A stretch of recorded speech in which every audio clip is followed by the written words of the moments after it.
As a kid, I used to love to sit and watch the big cats in the Philadelphia Zoo. At feeding time, you could sit in the bleachers inside the big cat house and watch the keepers feed these huge, powerful animals. But I guess that's not how they do it anymore.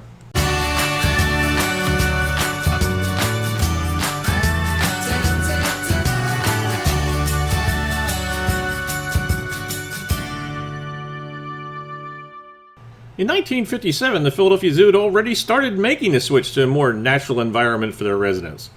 There have been broad, sweeping changes to the way zoos treat their animals in the past 63 years since my dad shot this 8mm movie. A few years ago, Disney had a bunch of commercials advertising Animal Kingdom. This is Animal Kingdom. It's many, many things, but remember, it's Well, maybe it's not, but the Central Florida Zoo in Sanford, well, it's a zoo! and a pretty cool one, too. Well, not literally, it's still in Central Florida in July. Well, July's hot. And it doesn't make it any cooler to have to wear a mask. The zoo does provide pit stop areas where you can remove your mask, but we're getting a bit ahead of ourselves here. The zoo itself is located just off of I-4 at exit 104, where it's been ever since 1975. And really, with the construction on Seminole Boulevard, I-4 is the best way to get there. You even have to drive past a road closed sign to make your way to the entrance. The zoo is home to 350 animals from 100 species, including rare and endangered ones. Now they're running a limited schedule due to the COVID-19 virus, so they've established a timed ticket system to ensure that they don't exceed their 50% capacity guidelines. These timed tickets must be purchased in advance online, and you'll need the Google Pay app on your phone. They've also suspended all encounters and shows due to the social distancing guidelines, but the Central Florida Zoo wasn't always like this, and it has one of the most unusual histories I've ever heard.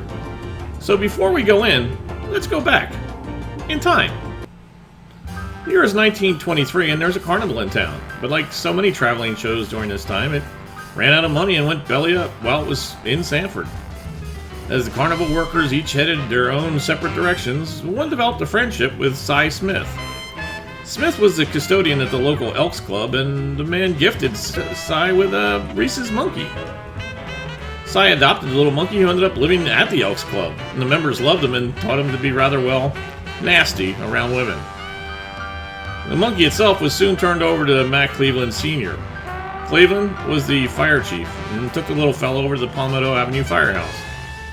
On weekends, families from all over town would come to visit the monkey in the fire station. Not long after that, Deputy J.M. Vickery donated a bulldog to the fire department. The monkey learned to ride the bulldog bareback, and the two became inseparable. Yeah, well, the monkey business continued when firefighter J.C. Chambly found a female rhesus to be a companion to the little fella. Well, it just took off from there. John Woods, the town's Iceman, began contributing to all sorts of animals he'd find. He started with a raccoon, then an opossum, followed by gray squirrels, foxes, porcupine, skunk, and even an alligator. Now at this point, the city government was not pleased with a fire station that was beginning to look a lot like Noah's Ark and ordered a stop to it. Enter Chief of Police Roy G. Williams. Williams noted that the police department was moving to a larger headquarters and jail down by the waterfront and offered up the newly vacated lots for the zoo. The city voted to commission the place as the Sanford Municipal Zoo for the preservation of Florida wildlife. The Junior Chamber of Commerce pledged to provide adequate enclosures for the critters, and inmates from the jails would keep the cages clean. And with support from the community, the Sanford Municipal Zoo was born. By the 1950s, the zoo had grown up to be the largest in Florida. The visitors' favorite was Monkey Island, where the inhabitants had the run of the place. Unfortunately, the island wasn't nearly as secure as it seemed. There were several instances when the island escapees were spotted around town, and as well as in City Hall itself. Now, in a separate yet intertwined history, in 1969, John and Beverly Sobek opened their first Sobek Subs in Altamont Springs. I know, it'll tie in a minute. Then in 1971, the county purchased 104 acres of property a little further out of town, and if the zoo was going to relocate and flourish there, they were going to need money. A lot more money. They found just a charismatic director and a young man named Jack Hanna. That's right, before late night watchers ever met him on David Letterman, Jack worked here in Sanford. Turned out, Jack was a master fundraiser, even convincing his friend Stan Brock to run barefoot across Central Florida to bring awareness to the zoo. And if Stan looks familiar to you older viewers, it's because each week he helped Marlon Perkins explore the animal world on Mutual of Omaha's Wild Kingdom. Jack also convinced Jack and Beverly Sobek to flip the bill to the tune of $5,000 to purchase an elephant. The pachyderm, named Sobek, was a zoo favorite for years. The Central Florida Zoo no longer has any elephants, but they do have a rare Indian rhino. So let's move up to today now. Upon arrival at the park, you'll encounter the park's two rides, the carousel and the train, neither of which was operating. The carousel, due to COVID-19 guidelines, but the Little Florida Coast Railway, well, that's been closed since an accident in 2019 saw the 1/5 scale train derail, sending one person to the hospital.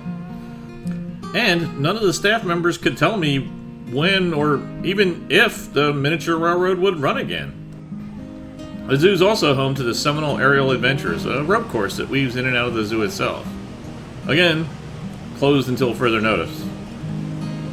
Come on, guys, Gatorland's reopened their zip lines, but that's another story. Now, on to the animals. The Central Florida Zoo has a children's zoo called Barnyard Buddies, where we already met Pascal the llama. But it's also home to pygmy goats and a couple of donkeys.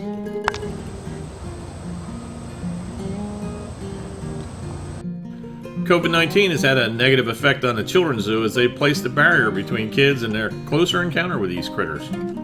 The children's zoo is also home to one of 4 Mold-O-Matic machines in the park, where ordinarily you can pick up a hear no evil, see no evil, speak no evil trio, but sadly, it wasn't working.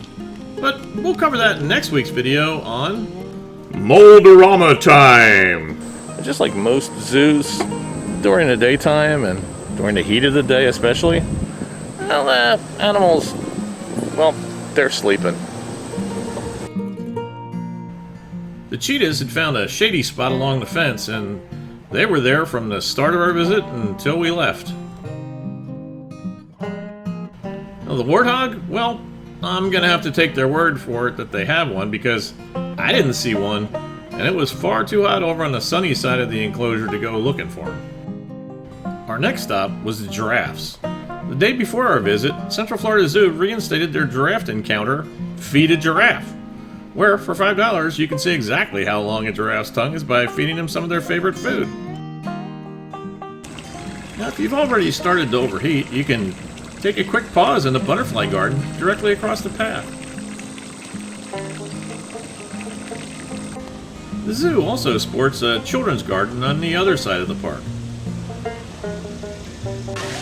And if the kids are really hot, there's always the Wharton Smith Tropical Splash Ground to cool off in. Adults, however, well, you'll need to look for another place to pick up a refreshing beverage. Right now, the zoo only has 2 places to grab a snack. The Outpost, over by the rhinos, home to yet another Mold-O-Matic machine featuring, yep, you guessed it, a rhino. And the other place is Sonny's. You know, the real good barbecue people? They serve a sandwich menu at Sonny's, but it's just as good as you've come to expect from them. Just outside of Sonny's are a bunch of picnic tables that have already been separated to socially distanced. And again, it's a pit stop. Well, let's see what we can find up here at the Black Bear Enclosure. Over in the Florida Black Bear Enclosure, well, the bear house is closed. But the Florida Black Bear is used to the heat, so hanging outside is what it does. Of course, it was using the heat as an excuse to catch up on a couple of Z's. There's even a section of boardwalk so you can skip down and get a closer look. Now, I only have one suggestion for Central Florida Zoo. With the closing and rerouting of some of the boardwalks, we could use a few extra guide signs. I mean, nothing fancy, just some more signs. I almost missed seeing the Florida black bear and the Orinoco crocodile because there were no signs. And I'm sure I missed some other animals because of this. And no, I didn't miss the snakes inside the herpetology building. I just didn't see them. I'm sorry, I've just never been a fan of critters without feet. We looked, but could not find the river otters in their enclosure.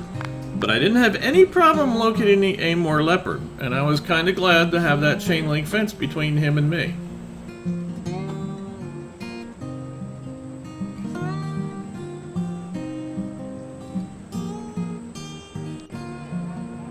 Oh look, a kitty cat! To make it even more confusing, fossa are more closely related to the mongoose, and more rare than tigers. Some of the older enclosures make it difficult to see the critters since there's so much vegetation in their cages.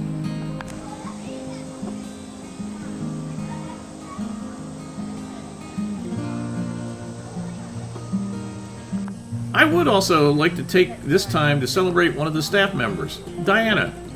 As we watched the cotton-topped tamarins play, she expressed her concern that the small monkeys were not in the American Zoological Association's Species Survival Program. She told me 98% of their natural habitat no longer exists, so there's no place for them to return to. And as far as zoos go, well, they aren't exactly rare, so there's no breeding program for them. The Central Florida Zoo has come a long way since that rhesus monkey started all nearly 100 years ago.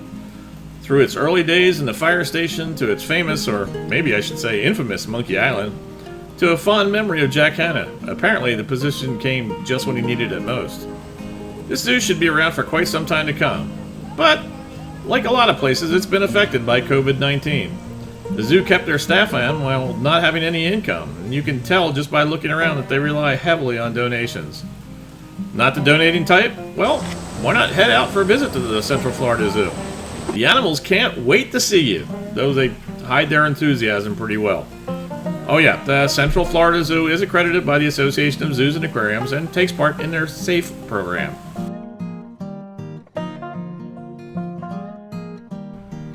If you want something to prove you support the zoo, you could pick up a plant from the gift shop.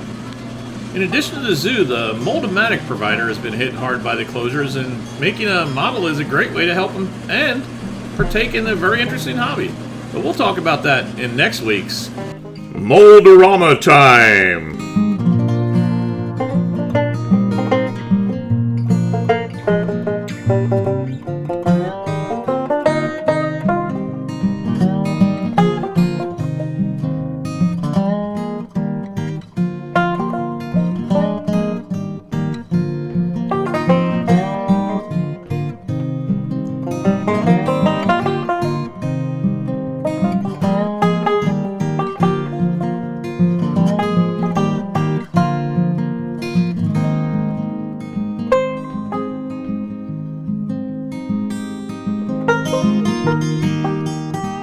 By the way, Sobek Sub Shops, well, they're still open around Central Florida.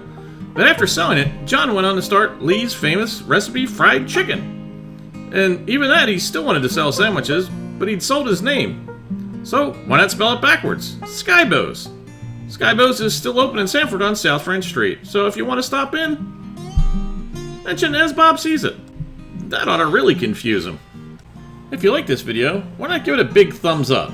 If not for me, do it for Pascal.